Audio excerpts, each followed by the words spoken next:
me veio aqui que eu acho que tem uma contribuição que a gente não pode perder, Gaio, exatamente por esse acúmulo de conhecimento. Tu situaste, Cortes, assim, um pouco assim desse contexto muito fragmentado que hoje está o Carnaval em Porto Alegre. Vamos tentar resgatar como é que chegou nesse ponto, como é que era antes, né? E como é que a gente pode pensar um Carnaval realmente como festa popular e como uma festa de integração e que estabeleça essa relação de identidade cultural mesmo em Porto Alegre. Como é que tu acha que isso, como é que aconteceu e como é que pode se pensar de uma forma melhor? O carnaval como um todo, né, ele vive uma intensidade. Se conta uma história da alma do povo, que é revelando uma forma da mais alta expressão, a criatividade do romantismo, que transforma em melodia as expressões de alegria, de amor, isso que o Gaio me comentou, o devaneio espiritual. Então, o carnaval ele tem raízes psicológicas, sociais e culturais. Então, nesse período, o povo ele exprime as emoções, ou seja, aquilo que é comprimido pelo inconsciente vai desaguar no consciente. E isto faz com que o Carnaval de Porto Alegre, por exemplo, algo que cometeram um genocídio com as tribos indígenas no Carnaval de Porto Alegre. Eu fui criança no centro de Porto Alegre e o Carnaval era na Borges de Medeiros, lá na década de 50, 60. E o que acontecia naquela região ali?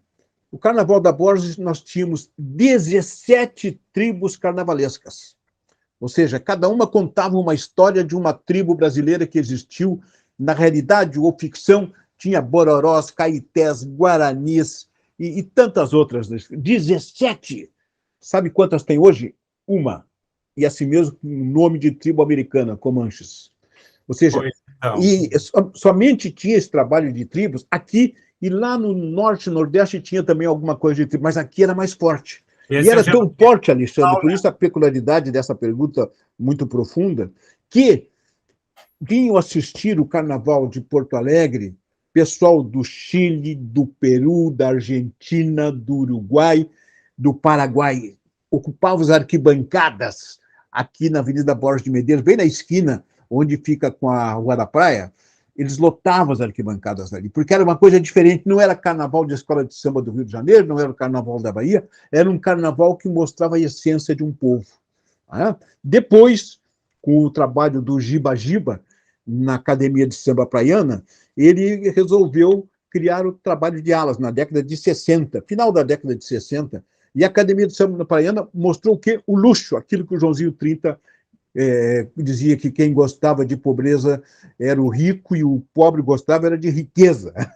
Então, introduziu alas, luxo, Catani e tantos outros, Guaraci Feijó, Djalma do Alegrete, como figurinistas, e a Praiana inovou. E a partir daquele momento começou o crescimento das escolas de samba. Bambas da Orgia, que tu escreveu muito bem no livro, Gaio.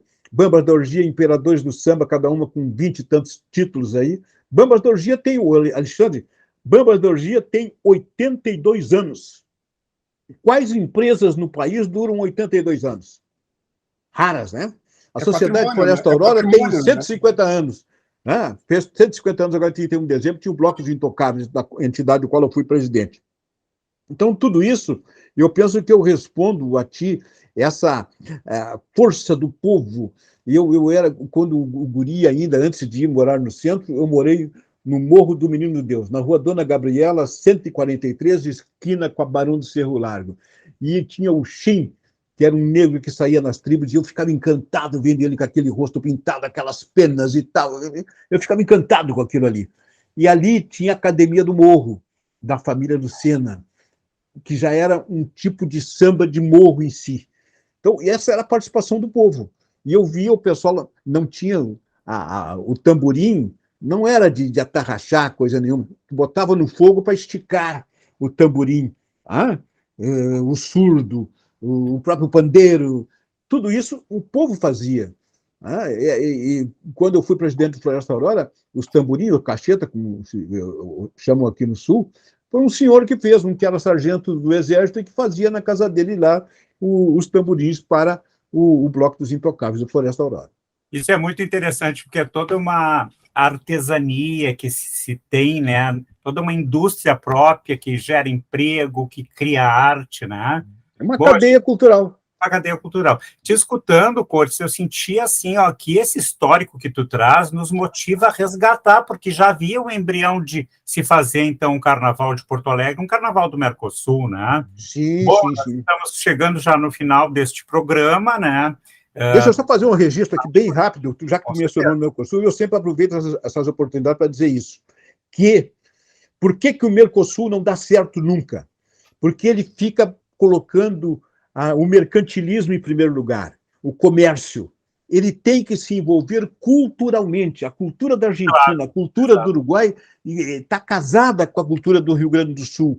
E, no entanto, o Brasil fica de costas para a cultura da Argentina e do Uruguai, e o Uruguai fica de costas para a cultura brasileira. Agora, quando se vai à Argentina, se vai ao Uruguai, os brasileiros são aplaudidos, lotam as casas de espetáculo. Então, o Mercosul, para dar certo, tem que começar pela cultura. Então, é uma demanda intersetorial, né? E Gaio, eu acho que a gente pode, inclusive, já depois pensar numa conversa dessas de novo para voltar nessa questão histórica, eu acho que seria bem interessante. Muita coisa para falar. Muita coisa. Mas, assim, só para a gente não deixar desapercebido, coisas, quando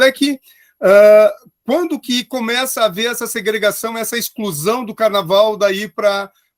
Quando que começou isso? De que forma isso começou? E por que deu certo? Por que se conseguiu tirar o carnaval do centro de Porto Alegre? Pelo seguinte, alegavam que ocupava um espaço nobre dentro da cidade e que aquele deslocamento, os carros alegóricos eram feitos no armazém do Cais do Porto. Então, depois do desfile, ficavam alguns por ali para até retornar para os armazéns, ficavam expostos ali. Então, reclamavam muito. O Flávio Alcaraz Gomes, então, o papa da comunicação, usava todos os meios de comunicação para bater em cima disso. Né? E, segundo, alegavam também barulho. Ou seja, 3 dias do carnaval alegavam que fazia barulho para a vizinhança. Ou seja, nós vivemos aqui, no Rio Grande do Sul, o estado mais racista do Brasil. E Porto Alegre é também uma capital racista. Né? Então, tudo que vem do negro não é aceito. E veja bem, aí disseram, não, vamos criar a pista de eventos lá no Porto Seco, na Zona Norte, e vamos levar todos os eventos para lá. Os desfiles militares do 7 de setembro, o desfile farroupilha de 20 de setembro. Quem é que foi para lá? Só os carnavalescos. Foram literalmente enrolados.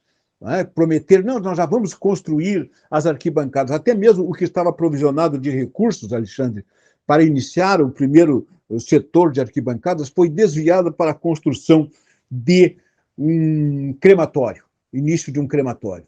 Então, tudo isso, por quê? Porque os negros não tinham poder. Hoje nós temos a bancada negra na Câmara de Vereadores de Porto Alegre, tem a bancada negra na Assembleia Legislativa, para começar a mudar. Ou seja, nós não tínhamos voz de poder. Né? Nós não tínhamos... E veja bem, ó, o Gaio está aí como testemunha, o programa que nós produzíamos na TVE era líder de audiência no horário. Antes disso, nós apresentamos um programa na TV Guaíba, ainda, no canal extinta Canal 2, disputava com o Roque Santeiro e nós beliscávamos na segunda audiência naquele horário ali. Então, tem público, sim, e as pessoas ficavam assistindo as transmissões de carnaval direto. Então, tem que dar oportunidade. Se não der oportunidade, mas eu acho que a gente como. tem que militar por isso, né? E cutucar agora a Margarete Menezes. E olha só, para não deixar passar em branco, porque é algo que me veio na cabeça como demanda, e nós temos um Cais do Porto ali dando sopa, né? Porque vamos combinar, não é falta de espaço que nós temos no centro, né? É uma questão da gente gerenciar. Não, espaço tem, né? Agora, mas o Cais do Porto, Alexandre, o Cais do Porto é elitizado também, tu viu o embarcadeiro ali. Claro.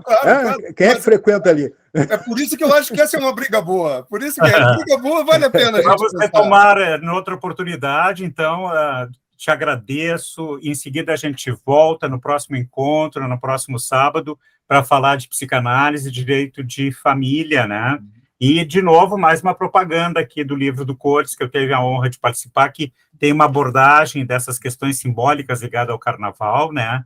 O lugar simbólico do carnaval no livro A Alma do Carnaval no Espelho, pesquisa psicanalítica. Muito obrigado e até a semana que vem. Até a semana que vem.